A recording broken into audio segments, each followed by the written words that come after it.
ಆಜಿ ಮಸಾಲ. ಎಂತ ಅಡಿಗೆಯ ರುಚಿಯಾಗೋ ರಹಸ್ಯವು 20 ರೂಪಾಯಿ.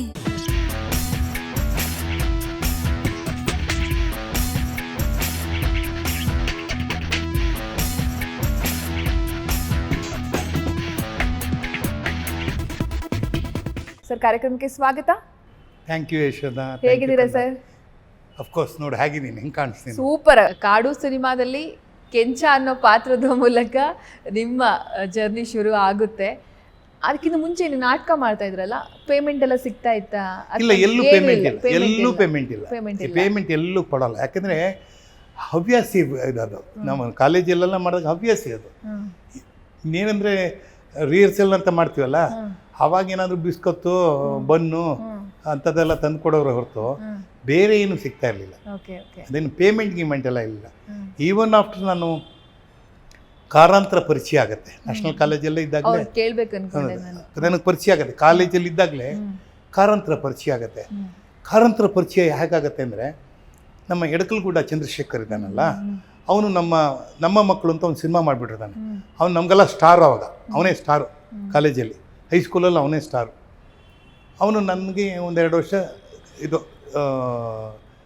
ಚಿಕ್ಕವನು, ಅಂದರೆ ಕ್ಲಾಸು. ನಾನು ಆಲ್ಮೋಸ್ಟ್ ಫೈನಲ್ ಇಯರ್ ಇರಬೇಕಾದ್ರೆ ಅವರು PUCಗೋ ಫಸ್ಟ್ BSCಗೋ ಬರ್ತಾರೆ ಅವರು. ಸೊ ಅಲ್ಲಿ ಅವ್ನಿಗೇನಾಗುತ್ತೆ, ನಾನೇ ಸಿನಿಮಾ ನಟ, ನನಗೆ ಪ್ರೈಸ್ ಬರ್ತಾಯಿಲ್ಲ ನಾಟಕದಲ್ಲಿ, ಇವನೇನು ಸುಂದರ ರಾಜ ಎಲ್ಲ ಸಲ ಪ್ರೈಸ್ ಇವನೇ ಹೊಡ್ಕೋತಾ ಇದ್ದಾನೆ ಅಂತ ಕಾಂಪಿಟೇಷನ್ ಬಂದ್ಬಿಡುತ್ತೆ. ಅಷ್ಟರೊಳಗೆ ಏನಾಗುತ್ತೆ, ಅವ್ರನ್ನ ಹೈವದನ ಅಂತ ಒಂದು ನಾಟಕ ಮಾಡಬೇಕು ಅಂತ ಕಾರಂತರು ವಂಶವೃಕ್ಷದಲ್ಲಿ ಅವರು ಆ್ಯಕ್ಟ್ ಮಾಡಿಬಿಡ್ತಾರೆ. ಯಾರು? ಎಡಕಲ್ಗುಡ್ಡ ಚಂದ್ರಶೇಖರು, ಆಮೇಲೆ ನಮ್ಮ ವಿಷ್ಣುವರ್ಧನ್. ಆವಾಗ ಅವ್ರ ಹೆಸರು ಸಂಪತ್ ಕುಮಾರ್. ಹೌದು. ಕಾಲೇಜಲ್ಲಿ ನಾವು ಅವನ್ನ ಕುಮಾರ್ ಅಂತ ಕರಿತಾ ಇದ್ವಿ. ನಾನು ಅವನ್ನ ಟಿ ಅಂತ ಕರಿತಾ ಇದ್ದೆ. ಟಿ ಅಂದರೆ ತರಲೆ. ಭಾಳ ಸುರುದ್ರೂಪಿ, ಸಿಕ್ಕಾಪಡೆ ಸುರುದ್ರೂಪಿ, ಬಟ್ ತುಂಬ ಚೆನ್ನಾಗಿ, ಬಟ್ ಭಾರಿ ಗಲಾಟೆ ಮಾಡೋದು, ಅಂದರೆ ಚೇಷ್ಟೆ.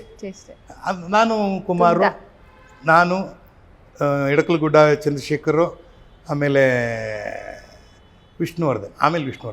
ನಾವು 3 ಜನ ತಿಕ್ ಫ್ರೆಂಡ್ಸು. ಆವಾಗ ಕಾಲೇಜಲ್ಲೇ ಫ್ರೆಂಡ್ಸು. ಅಷ್ಟರೊಳಗೆ ಏನಾಗುತ್ತೆ, ಈ ಕಾರಂತರು ನಾಟಕ ಮಾಡಬೇಕು ಅಂತಿರ್ತಾರೆ, ಯಾವುದೋ ಹೈವದನ್ನು. ಅದಕ್ಕೊಬ್ಬ ಕಪಿಲನ ಪಾತ್ರ, ಅದರಲ್ಲಿ ದೇವದತ್ತ, ಕಪಿಲ, ಪದ್ಮಿನಿ, ಈ 3 ಮೇಯ್ನ್ ಕ್ಯಾರೆಕ್ಟರ್ಸ್. ನಾನು ಸ್ವಲ್ಪ ಜಿಮ್ ಮಾಡ್ತಾಯಿದ್ದೆ ಅವಾಗೆಲ್ಲ. ನಾನು ಅದೇ ಹೇಳಿದ್ನಲ್ಲ, ಸ್ಪೋರ್ಟ್ಸು, ಲಾಂಗ್ ಡಿಸ್ಟೆನ್ಸ್ ರನ್ನಿಂಗು, ಆಮೇಲೆ ವುಡ್ ಬೈಸ್ ಆಗ್ತಾಯಿದ್ದೆ. ಆಮೇಲೆ ವುಡ್ ಬೈಸ್ ಅಂದರೆ ಕೂತಿದ್ದು 100 ಮಾಡ್ತಾಯಿದ್ದೆ, 100-200 ಮಾಡ್ತಾಯಿದ್ದೆ. ಆವಾಗ ತುಂಬ ಒಂಥರ ಬಾಡಿನಲ್ಲಿ ಆ ಥರ ಚಲನೆ ನಡೀತಾ ಇತ್ತು. ನಾನು ಒಳ್ಳೆ ಬಾಕ್ಸರ್ ಆಗಬೇಕು, ನಾನು ಒಳ್ಳೆ ಫೈಟರ್ ಆಗಬೇಕು ಅಂತ ಕಾಲೇಜಲ್ಲಿ ಇದ್ದಾಗ ಜಿಮ್ ಮಾಡ್ತಾಯಿದ್ದೆ. ಆಮೇಲೆ ರೋಮನ್ ರಿಂಗ್ಸ್ ಅಂತ ಇರುತ್ತೆ, ಇಲ್ಲಿಂದ ಅಲ್ಲಿಂದೆಲ್ಲ ಮಾಡೋದು, ಅದೆಲ್ಲ ಇತ್ತು, ಅದೆಲ್ಲ ಮಾಡಿದೆ. ತುಂಬ ಬೈಸೆಪ್ಸ್ ಎಲ್ಲ ದೊಡ್ಡ ದಪ್ಪಕ್ಕೆ ಇರೋದು. ಸೊ ಆ ಪಾತ್ರದಲ್ಲಿ ಅದು ಬೇಕಾಗಿತ್ತು. ಆ ಪಾತ್ರಕ್ಕೆ, ಕಪಿಲನ ಪಾತ್ರಕ್ಕೆ ಒಂದು ಸದೃಢವಾಗಿರುವಂಥ ಒಬ್ಬ ನಾಯಕ, ಉಪನಾಯಕ ಬೇಕಾಗುತ್ತೆ. ನಾನು ಸೆಲೆಕ್ಟ್ ಆಗ್ತೀನಿ. ಸೆಲೆಕ್ಟ್ ಆಗಿದ್ದು ಅಲ್ಲಿಂದ ನೆಕ್ಸ್ಟ್ ಮುಂದೆ ಎಲ್ಲ ನಾಟಕಗಳು. ಸುಮ್ಮನೆ ಪ್ರತಿ ವರ್ಷವೂ ಒಂದೋ 2 ಹೊಸ ನಾಟಕಕ್ಕೆ ಮಾಡಿದ್ವಿ. ಒಂದು 100 ಪ್ರದರ್ಶನಗಳಾಗೋದು. ಒಂದು ನಾಟಕ ಮಾಡಿದ್ರೆ ಅದೊಂದು 10-15 ಆದ ತಕ್ಷಣ ಇನ್ನೊಂದು ನಾಟಕ ತೊಗೊಳ್ಳೋರು, ಹೊಸ ನಾಟಕ ತೊಗೊಂಡು ಮಾಡೋರು. ಆ ಮೂಲಕ ನಮಗೆ ಕಾರ್ನಾಡ್ ಪರಿಚಯ ಆದರು.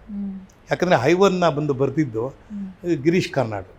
ಅಷ್ಟರೊಳಗೆ ಗಿರೀಶ್ ಕಾರ್ನಾಡು, ಕಂಬಾರು, ಲಂಕೇಶು, MS ಸತ್ಯು, CR ಸಿಂಹ, ಲೋಕೇಶು ಎಲ್ಲರೂ ಪರಿಚಯ ಆಗ್ಬಿಡ್ತಾರೆ ನಮಗೆ.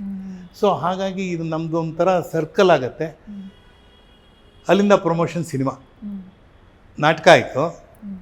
ನೆಕ್ಸ್ಟು ಕಾಡು 73ರಲ್ಲಿ ಪ್ರಾರಂಭ ಆಗುತ್ತೆ. ಅದರಲ್ಲಿ ಕೆಂಚ ನಮ್ಮ ಆ ಕೆಂಚಿನಿಂದ ಒಂದು 2 ಊರಿಗೂ ಹಳ್ಳಿಗಳ ನಡುವೆ ಗಲಾಟೆ ಆಗುತ್ತೆ. ಅದನ್ನೊಬ್ಬ ಬಾಲಕ ನೋಡೋದ್ರ ಮೂಲಕ ಅದು ಊರು ಕಾಡಾಗತ್ತಲ್ಲ, ಅದ್ರದ್ದು. ಹೆಂಗಿತ್ತು sir first day shooting, action ಕಟ್ಟು ಆ ಟೈಮಲ್ಲಿ? ನನಗೆ ಕ್ಯಾಮ್ರಾ ಏನೂ ಗೊತ್ತಿಲ್ಲ. ನಮಗೆ ಫಸ್ಟ್ ಟೈಮ್ ನಾನು ನೋಡ್ತಾ ಇರೋದು ಅದು. ಆ ಪಿಕ್ಚರ್ ಮಾಡೋಕೆ ನಂಗೆ 20-21 ವರ್ಷ. 1951 ಅಂದರೆ 72 ಅಂದರೆ 21 ಇಯರ್ಸ್, 22 ಇಯರ್ಸ್. ಆವಾಗ ನನಗೆ ನಾನು ಪಾರ್ಟ್ ಮಾಡ್ತಾಯಿದ್ದೀನಿ ಅಂತ ಹೋದೆ. ಅದರಲ್ಲಿ ಅಂಬರೀಷ್ ಪುರಿ ಹೀರೋ, ಆಮೇಲೆ ಲೋಕೇಶು ಇದು ಉಪನಾಯಕ, ಆಮೇಲೆ ನಂದಿನಿ ಅಂತ ಇವರು ನಮ್ಮ ಭಕ್ತವತ್ಸಲ ಅಂತ ಇದ್ದಾರೆ. ಆವಾಗ ಶಾರದಾ ಟಾಕೀಸು, ಇದು ಮಿನರ್ವಾ ಟಾಕೀಸ್ ಇತ್ತು. ಅವ್ರದ್ದು ಶಾರದಾ ಮೂವೀಸ್ ಅಂತ ಡಿಸ್ಟ್ರಿಬ್ಯೂಷನ್ ಕಂಪನಿ ಇತ್ತು. ಆಮೇಲೆ ಅವರು ಚೇಂಬರ್ನ ಪ್ರೆಸಿಡೆಂಟ್ ಆಗಿದ್ದರು. ಇವತ್ತೇನು ನಾನು ಉಪಾಧ್ಯಕ್ಷ ಆಗಿದ್ದೀನಲ್ಲ, ಅವರು ಅಧ್ಯಕ್ಷರಾಗಿದ್ದರು.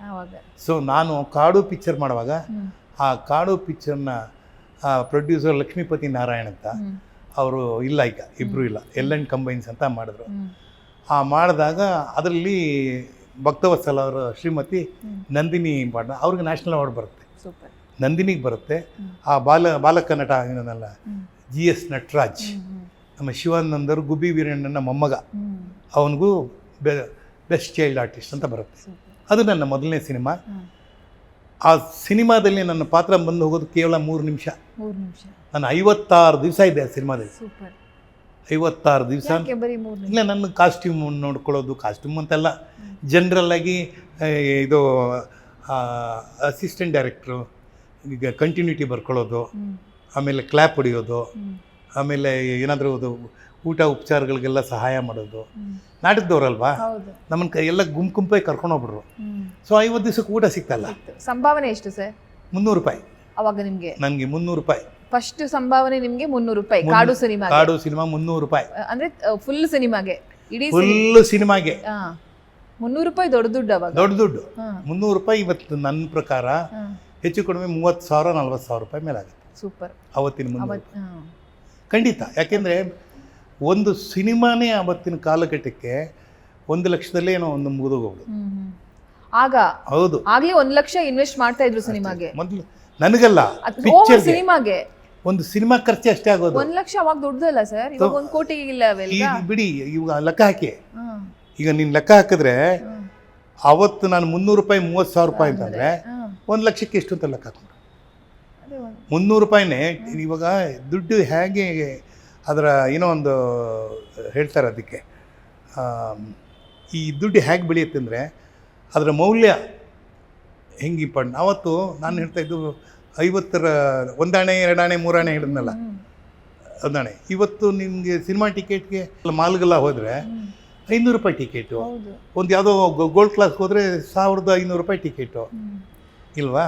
ಆವಾಗ ಅಷ್ಟಿರಲಿಲ್ಲ. ಅವಾಗೆಲ್ಲ ಅಷ್ಟೇ, ಆ ದುಡ್ಡಿನ ಮೌಲ್ಯ ಅಷ್ಟೇ ಇತ್ತು. ನನಗೆ ಗೊತ್ತಿದ್ದಂಗೆ ಯಾರೋ ಮೊನ್ನೆ ಹೇಳ್ತಾಯಿದ್ರು, ನಮ್ಮ ಹನುಮಂತಪ್ಪ ಅಂತಿದ್ದಾರೆ ನಮ್ಮ ಚೇಂಬರಲ್ಲಿ. ಅವರು 58ರಲ್ಲಿ ಕಂಠೀರವ ಸ್ಟುಡಿಯೋ ಪಕ್ಕದಲ್ಲಿ 1 ಎಕರೆಗೆ ಎಷ್ಟಿರ್ಬೋದು ಹೇಳು? ಆವಾಗ 9,000 ರೂಪಾಯಿ. 9,000 ರೂಪಾಯಿಗೆ 1 ಎಕರೆ. 1 ಎಕರೆ ಇವತ್ತದು 10 ಕೋಟಿ. 9,000 ರೂಪಾಯಿಲಿ 10 ಕೋಟಿ ಇಲ್ಲ. ಹಾಗೆ ಮೌಲ್ಯಗಳು ಬದಲಾಗುತ್ತೆ, ಅದ್ರದ್ದು ಇದೆಲ್ಲ. ಸಿನಿಮಾ ಅವತ್ತು ನನಗೆ 300 ರೂಪಾಯಿ ಸಂಬಳ. ಸೂಪರ್. 1975ರಲ್ಲಿ ಗುರುವ ಪಾತ್ರದಲ್ಲಿ ಚೋಮನ ದುಡಿ ಸಿನಿಮಾದಲ್ಲಿ ಫುಲ್ ಶೈನ್ ಆಗ್ತೀರಾ. ಸೊ ಏನು ನೆನಪಾಗುತ್ತೆ ಚೋಮನ ದುಡಿ ಅಂತ ಬಂದರೆ? ಅದು ಎವರ್ ಗ್ರೀನ್. ನನಗೆ ಇನ್ನೊಂದು ಅದನ್ನು ಹೇಳಬೇಕು ಅಂದರೆ, ಚೋಮನ ದುಡಿ ಅಂದರೆ ನನಗೆ ಏನಂತ ಗೊತ್ತಿರಲಿಲ್ಲ. ಚೋಮನ ದುಡಿ. ಆಮೇಲೆ ನನಗೆ ನಮ್ಮ ಫ್ರೆಂಡ್ಸ್ TS ರಂಗ ಅವರು ಇದ್ದರು, ನಾಗಾಭರಣನೂ ಅದರಲ್ಲಿ ಮಾಡಬೇಕಾಗಿತ್ತು. ಕಾರಂತರು ಆ 2 ಪಾತ್ರಕ್ಕೆ ಜಯರಾಜನ್ ಅಂತ ಒಬ್ರು ಇದ್ದಾರೆ, ಅವ್ರು ನಟರಂಗದಲ್ಲಿ ಪಾರ್ಟ್ ಮಾಡ್ತಾರೆ, ತುಂಬ ಚೆನ್ನಾಗಿ ಪಾರ್ಟ್ ಮಾಡ್ತಾಯಿದ್ದ. ಸ್ವಲ್ಪ ಸಣ್ಣಕ್ಕಿದ್ದ ಅವನು. ನಾನು ಆ್ಯಸ್ ಯೂಶುವಲ್ ಕಾರಂತರನ್ನ ಮೆಚ್ಚಿನ ಶಿಷ್ಯ. ಹೈವದನ ಯಾವಾಗಾಯಿತು ಅಲ್ಲಿಂದ ಆಚೆಗೆ ಕಂಟಿನ್ಯೂಸ್ ಆಗಿ ಅವರ ಎಲ್ಲ ನಾಟಕಗಳಲ್ಲೂ, ಎಲ್ಲ ಸಂಗೀತದ ಕಾರ್ಯಕ್ರಮಗಳಲ್ಲೂ, ಎಲ್ಲ ಡೆಮಾನ್ಸ್ಟ್ರೇಷನ್ ಮಾಡುವಂಥ ಸಂದರ್ಭದಲ್ಲೂ ನನ್ನ ಬಳಸ್ಕೊಂಡಿದ್ದಾರೆ, ನನ್ನ ಕಲಿಸಿದ್ದಾರೆ, ನನಗೆ ಹೇಳ್ಕೊಟ್ಟಿದ್ದಾರೆ. ಸೊ ಹಾಗಾಗಿ MN ಕೃಷ್ಣಸ್ವಾಮಿ ನನ್ನ ಹೆತ್ತ ತಂದೆ ಆದರೆ, BV ಕಾರಂತ್ ರಂಗ ಜಂಗಮ ನನ್ನ ಸಾಕು ತಂದೆ ಅಂತಲೇ ನಾನು ಹೇಳ್ತೀನಿ. ನನ್ನ ಅವರ ಸಾಕು ಮಗ ಅಂತಲೇ ಹೇಳ್ತಾಯಿದ್ರು. ಸೊ ಅದು ಇಡೀ ನಮ್ಮ ಕರ್ನಾಟಕದ ಉದ್ದಗಲಕ್ಕೂ ಎಲ್ಲ ರಂಗಪ್ರಿಯರಿಗೂ ರಂಗಾಸಕ್ತರಿಗೂ ಗೊತ್ತಿದೆ. ಕಾರಂತರನ್ನ ಅಚ್ಚುಮೆಚ್ಚಿನ ಶಿಷ್ಯ ಅಂತಂದರೆ ಸುಂದರರಾಜ್ ಅಂತ. ಹೆಮ್ಮೆ ಆಗತ್ತೆ ನನಗೆ. ಜೊತೆಗೆ ಈ ಒಂದು ಚೋಮನ ದುಡಿ ಮಾಡಿದಾಗ ನನಗೆ ಚೋಮನ ದುಡಿ ಅಂದರೆ ಏನೂ ಗೊತ್ತಿಲ್ಲ. ಆವಾಗ ನಮ್ಮ ರಂಗನ TS ರಂಗ ಇಲ್ಲ. ಅವ್ರನ್ನ ಕೇಳಿದೆ, ಚೋಮನ ದುಡಿಲಿ ಏನು ನನ್ನ ಪಾತ್ರ? ಅದೇ ನಿಂದು ದುಡಿ ಪಾತ್ರ ಅಂದ. ದುಡಿ ಪಾತ್ರನ ಅಂದೆ, ಗೊತ್ತಿಲ್ಲ. ಆಮೇಲೆ ಯಾರು ಹೇಳಿದ್ರು, ದುಡಿ ಅಂದರೆ ನೀನಲ್ಲ ಕಣೋ, ಅದೊಂದು ವಾದ್ಯ, ಅದನ್ನು ಬಳಸ್ತಾ ಇರ್ತಾನೆ. ಚೋಮನ ದುಡಿ ಅಂದರೆ ಅವನಿಗೆ ಸುಖ ಆದಾಗಲೂ ಅಷ್ಟೇ, ದುಃಖ ಆದಾಗಲೂ ಅಷ್ಟೇ, ಯಾವ್ಯಾವ ಸ್ತರದಲ್ಲಿ ಆದಾಗ ಅದನ್ನು ಬಾರಿಸೋದ್ರ ಮೂಲಕ ಅವನ ಭಾವನೆಗಳನ್ನ ವ್ಯಕ್ತಪಡಿಸ್ತಾ ಇರ್ತಾನೆ. ಅದೇ ಚೋಮನ ದುಡಿ. ಸಿನಿಮಾ ಪ್ರಾರಂಭ ಆಗೋದು ಚೋಮನ ಒಂದು ಲೀಲೀಲ ಲೀಲೀಲ ಅಂತ ಹೇಳಿ ಆ ದುಡಿ ಬರ್ಸ್ಕೊಂಡು ಇಡೀ ಕುಟುಂಬ ಅಂತ ತೋರಿಸ್ತಾರೆ. ಕೊನೆಗೆ ಚೋಮ ಸತ್ತಾಗಲೂ ಆ ದುಡಿ ಶಬ್ದ ನಿಂತೋಗುತ್ತೆ. ಅದು ಸಾಂಕೇತಿಕವಾಗಿ ಅವನು ಬರ್ಸ ಟಕ್ ಅಂತ ಮುಗಿಯುತ್ತೆ, ಅವನ ಜೀವ ಹೋಗುತ್ತೆ, ದುಡಿ ಕೆಳಗಡೆ ಬಿಡುತ್ತೆ.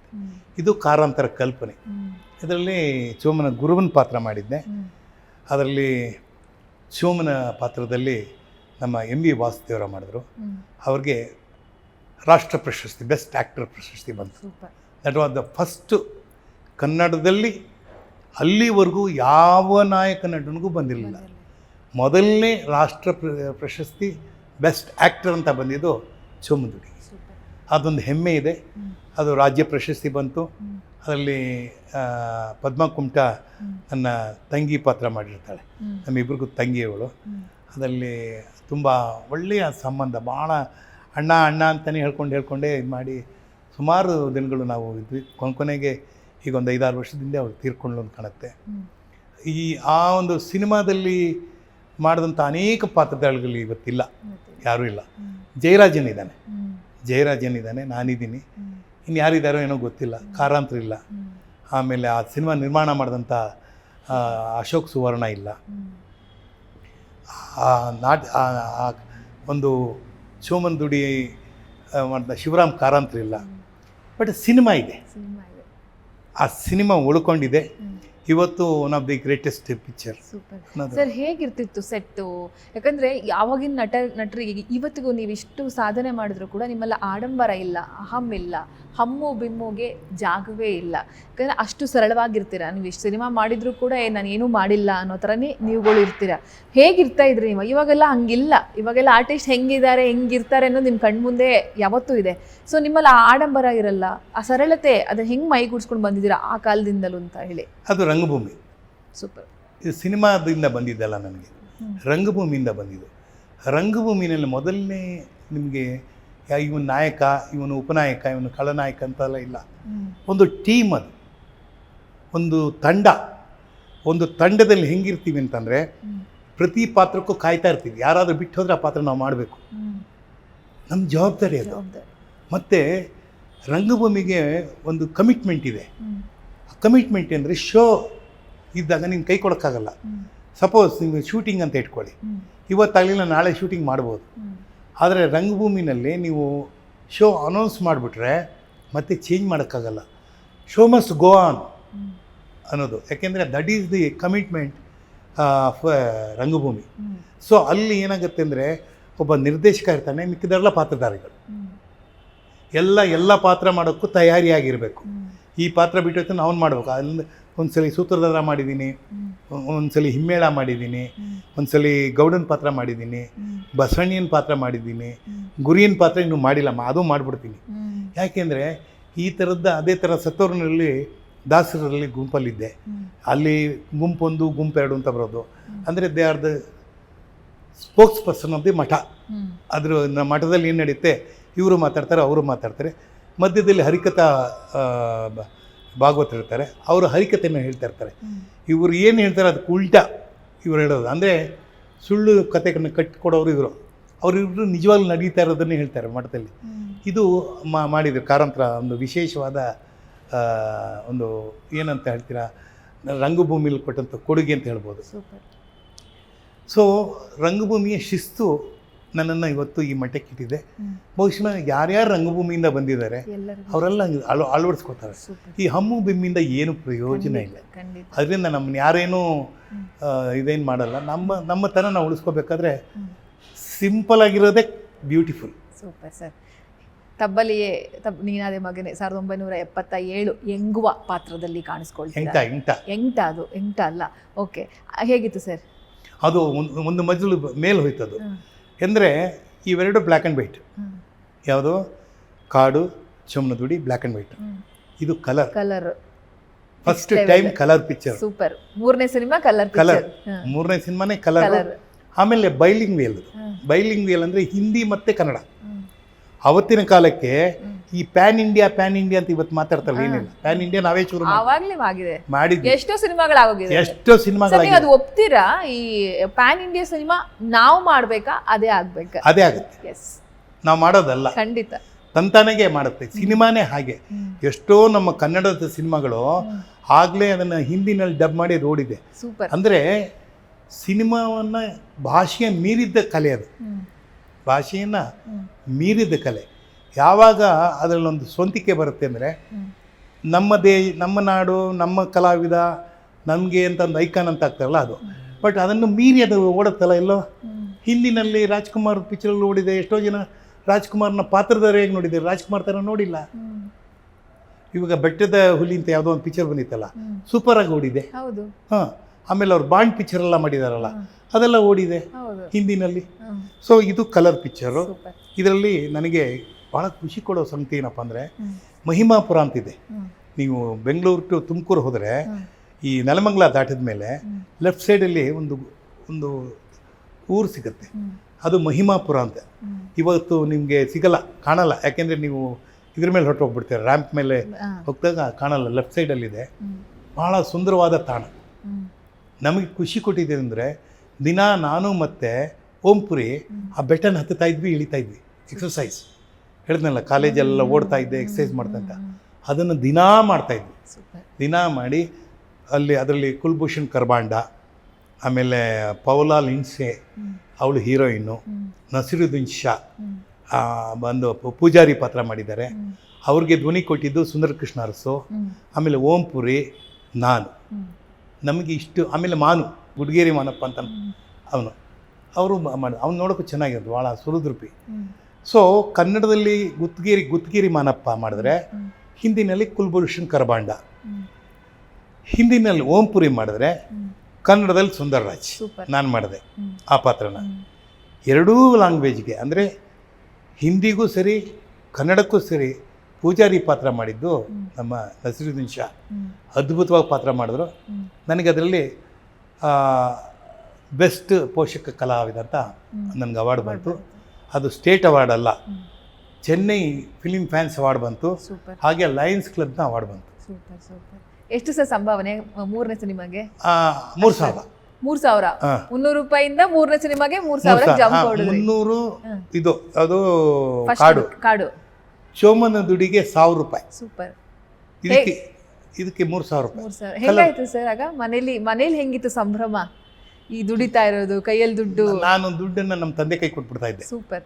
ನಮ್ಮ ತಂದೆ ಅಕೌಂಟಲ್ಲಿ ಇಟ್ಕೊಂಡ್ಬಿಡೋರು. ಅಂದರೆ ಅವರು ಅಕೌಂಟ್ ಓಪನ್ ಮಾಡಿ ಅಲ್ಲಿ, ಯಾಕೆಂದರೆ ಅವತ್ತು ಆ ದುಡ್ಡುಗಳು ಮತ್ತೆ ಖರ್ಚಾದ್ರೆ ಬರ್ತಾ ಇರಲಿಲ್ಲ, ತುಂಬ ಕಷ್ಟ, ಚಿಕ್ಕ ಹಣನೇ. ಆದರೆ ನನಗೆ ಇವತ್ತೊಂದು ಖುಷಿ ಏನಂದರೆ, ನಾವು 74-75ರಲ್ಲಿ ಜಯನಗರದಲ್ಲಿ ಮನೆ ಕಟ್ಟಿಸ್ಬೇಕಾದ್ರೆ ಕಟ್ಟಿಬಿಟ್ವಿ.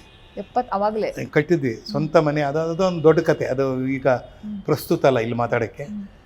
ಆ ಮನೆಗೆ ಹಾಲು ಕಾಯಿಸ್ಬೇಕು ಅಂತಂದರೆ ನನಗೆ ಬಂತಲ್ಲ 300 ರೂಪಾಯಿ. ಆ ದುಡ್ಡಲ್ಲಿ ಹಾಲು ತೊಗೊಂಬಂದು ಕಾಯಿಸಿ ಮನೆಯಲ್ಲಿ ಹೋಗಿ ನಂಗೆ ಆ ಹೆಮ್ಮೆ ಇದೆ. Super sir. ಯಾವತ್ತೂ ನೆನಪಲ್ಲಿ ಉಳಿಯುತ್ತೆ ಇವನ್ನೆಲ್ಲ, ಯಾವತ್ತೂ ನೆನಪಿನಲ್ಲಿ ಉಳಿಯುತ್ತೆ. ಇಲ್ಲ, ನಾನು ಹೇಳಿದ್ನಲ್ಲ, ನೆನಪು ಜಾಸ್ತಿ ನನಗೆ. ಅದೊಂದೇ ನನ್ನ ಬಂಡವಾಳ. ಎಲ್ಲರೂ ಹೇಳ್ತಾರೆ, ಏನು ಇಷ್ಟು ಶಾರ್ಪಾಗಿ ಇಟ್ಕೊಂಡೆ. ಎಲ್ಲನೂ ಬರೆದಿರ್ತೀನಿ, ಎಲ್ಲ ನೋಟ್ ಮಾಡ್ತೀನಿ. ಆ ನೋಟ್ ಮಾಡೋದ್ರ ಮೂಲಕ ಯಾರಿಗೂ ಉಪಯೋಗ ಇದೆಯಲ್ಲೋ ನನಗಂತೂ ಉಪಯೋಗ ಇದೆ.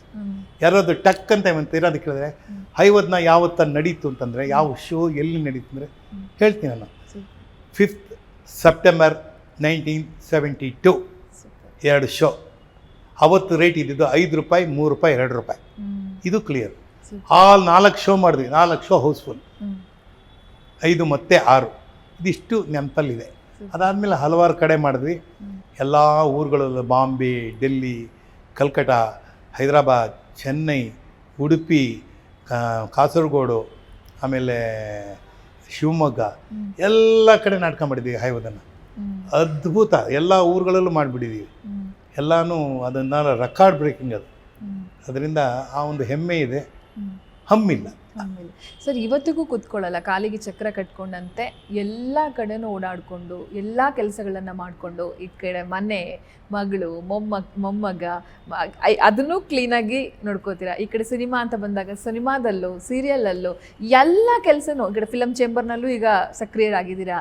ಹೆಂಗೆ ಬ್ಯಾಲೆನ್ಸ್ ಮಾಡೋದು ಎಲ್ಲಾನು ಅಂತ ಹೇಳಿ? ಏನಿಲ್ಲ, ನಮಗೆ ಒಂದು ಕಮಿಟ್ಮೆಂಟ್ ಅಂತ ಇರುತ್ತೆ.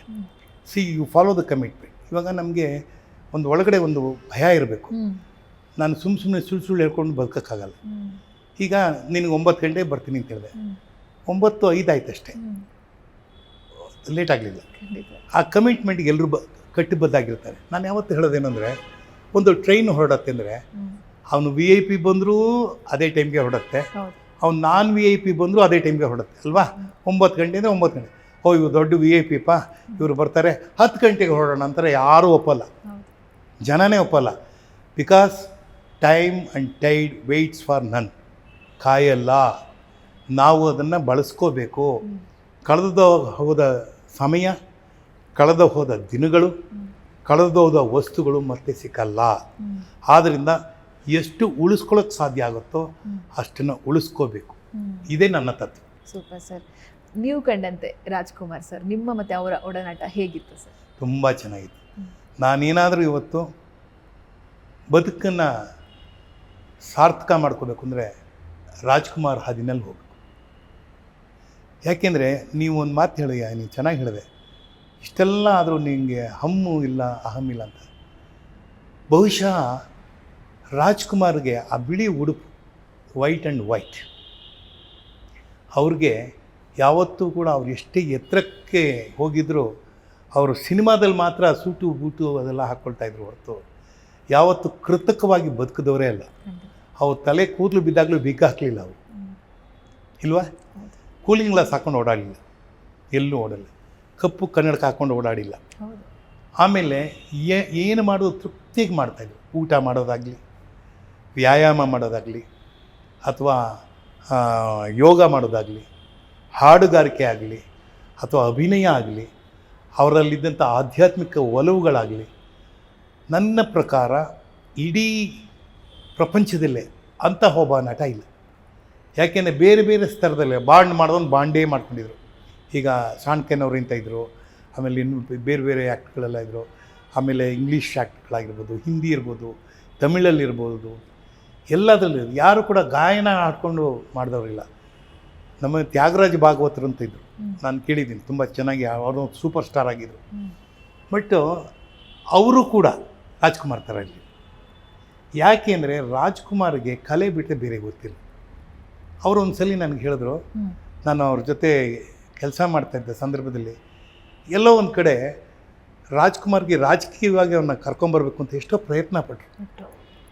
ಅವರು ಸಾಹಿತ್ಯ ಕ್ಷೇತ್ರಕ್ಕೆ ಕೊಟ್ಟಂಥ ಗೌರವ, ನಾಡಿಗೆ ಕೊಟ್ಟಂಥ ಗೌರವ, ಭಾಷೆಗೆ ಕೊಟ್ಟಂಥ ಗೌರವ, ಮತ್ತು ಬದುಕಿಗೆ ಕೊಟ್ಟಂಥ ಗೌರವ ಇದೆಯಲ್ಲ, ಅದು ನಮ್ಮ ಕಿಂಚಿತ್ 5% ನಾನು ಅದನ್ನು ಬಳಸ್ಕೊಂಬಿಟ್ರೆ ನಾನು ರಾಜ್ಕುಮಾರ್ಗೆ ಕೊಟ್ಟ ಗೌರವ ಅಂತ ನಾನು ಅನ್ಕೋತೀನಿ.